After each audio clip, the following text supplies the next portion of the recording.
कांद्याला हमीभाव मिळावा यासाठी लासलगावी शेतकरी एकवटले. केंद्र सरकारने कांदा उत्पादकांना दिलासा दिला नाही तर 26 मे रोजी मुंबई-आग्रा महामार्ग रोखण्याचा दिला इशारा.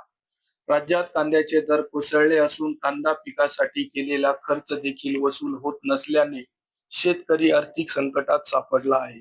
मुक्या, बहिऱ्या आणि आंधळ्याचे सोंग घेतलेले केंद्र सरकार कांदा उत्पादक शेतकऱ्यांकडे ढुंकूनही पाहायला तयार नाही. याबाबत शेतकऱ्यांमध्ये प्रचंड संताप आहे.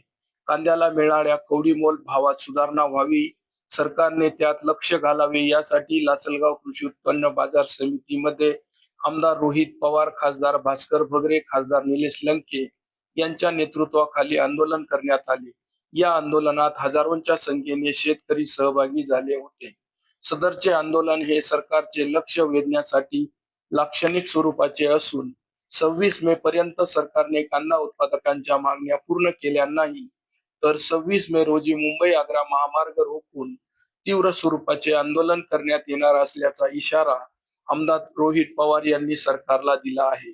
कांद्याला किमान 22 ते 24 रुपये प्रति किलो भाव मिळावा, नुकसानग्रस्त शेतकऱ्यांना प्रति क्विंटल 1500 रुपये अनुदान द्यावे, कांदा निर्यात धोरण स्थिर ठेवून निर्यातीस प्रोत्साहन द्यावे, नाफेड मार्फत कांदा खरेदी करून बाजारभाव स्थिर करावा, शासनाने थेट बाजार समित्यांमधून कांदा खरेदी करावी आदी प्रमुख मागण्या शेतकऱ्यांच्या आहेत.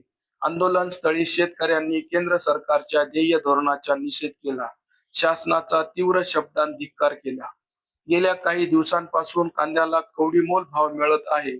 नाशिक जिल्ह्यात मोठ्या प्रमाणात कांद्याचे उत्पादन घेतले जाते, परंतु कांद्याला योग्य भाव मिळत नसल्याने शेतकऱ्यांमध्ये प्रचंड नाराजी आहे.